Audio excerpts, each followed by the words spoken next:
if you're a kind of political anorak, or you just follow it and feel passionately about it, and you worry about the kind of state of our country. I mean, just a good example, by the way. The story that I just teased up there, that we're going to talk about later, of pub bosses that could ban customers having certain conversations because it might upset some snowflakes pulling pints behind the bar. I mean, that's a great example as to why this survey that we're discussing here in terms of political intentions looks as it does. It's precisely that has created this. And when you read the headlines that Reform UK are within 1 single percentage point of Labour ahead of the Tories, OK? This is a party, let me remind you, that has just 5 members of Parliament. The Conservatives, what are the Conservatives up to now? It's about 111 or something like that. It was bad for the Conservatives, but it's a shed load more than Reform UK. We've got the Lib Dems, there's 70-odd MPs in there at the moment, way ahead of the Lib Dems. They're on 14%.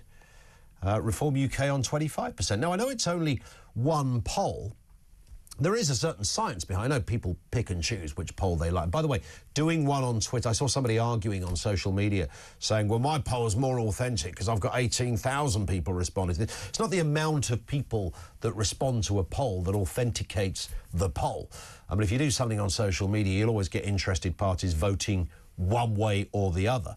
But this, in fairness to Sky, and I think Julia pointed this out as well, and the YouGov poll, so 2,279 adults between the 12th and 13th of January, they polled this. But Sky have consistently done this poll with the same methodology employed when they've done it. It wasn't that long ago, of course, but what, a year ago, less than a year ago, that Reform were on 14 points, and that was seen, 14%, and that was seen as remarkable at the time. Well, Reform on 14%, who would have thought it?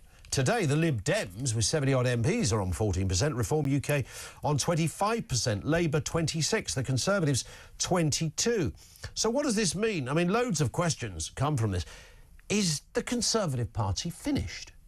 Is the Conservative Party finished? And at the moment, there is no way around this. Whatever your mind is telling you and your heart is telling you about how, if you're a Reform UK voter, I know lots of our listeners are, you're probably thinking, happy days. I mean, the difficulty is Nigel Farage getting in to number 10 and winning an election is completely unlikely, almost, not quite impossible, but almost impossible, just based on how the system, the voting system works.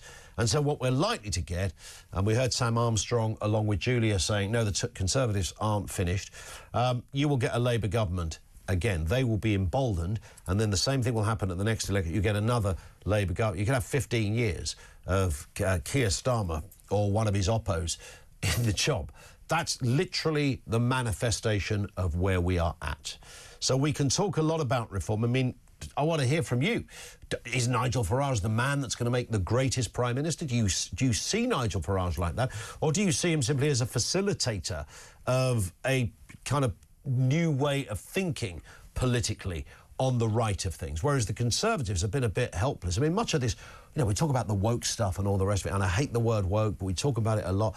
Most of it all happened under the Conservatives. They were in power for 14 years. I know they can't stop individuals thinking a certain way or institutions making a rule book in a certain way, but they can create some mood music around. They really didn't. They really didn't. They enabled a lot of this stuff by sitting on their backside doing nothing. So I'm genuinely interested in the question, is the Conservative Party finished? I mean, they said it in Canada a little while ago that the Conservative Party were finished. It's likely that they're about to return with the most thumping of majorities taking over from little Trudeau, the work experience kid who had the gig for a while. 0344 499 1000. Where for you does this story go next? I mean, they've been making headlines, of course, Reform UK, for a long time. They had a little bit of a wobble last week. What shouldn't be a wobble? You know, a businessman said, I used to support them and now I don't think Nigel Farage is the best leader hasn't got what it takes. It was Elon Musk. OK, he's powerful, he's rich, he's got the ear of the next president. But ultimately, if any other, if James Dyson or Bill Gates had said something, it would be just ignoring them. But we do like to pick and choose our heroes and our villains of the piece. That's just the way the new world works. We polarize, we divide in that kind. There's no grey areas here. It's like that or that. So Musk was once the hero of many, but still is for many. So many people, I did notice when Elon Musk tweeted that Rupert Lowe would be the ideas. Another Reform UK MP should take the reins of the leadership of Reform. There were some Reform supporters that agreed with that. They agreed with that. Partly because of Nigel's position on Tommy Robinson. I think that the position on Shamima Begum also, or the comments he made on that, might have upset some people. But actually, according to this poll, none of that really matters, because what matters is that they are ahead of the Conservatives and only 1 percentage point behind Labour. So what about the Tories? Are the Tories finished? What could the Tories do other than getting into bed with Reform UK, which is almost the only way in the short term out of this thing? What could the Conservatives literally do to get your vote? Where are they? What do they stand for? I've done this job forever, OK? This is what I do. I read about it. I debate it. I talk about it. It's my job. It's a daily occurrence with me. I do not know. I cannot imagine what the Conservatives could do to turn their fortunes around. Can you?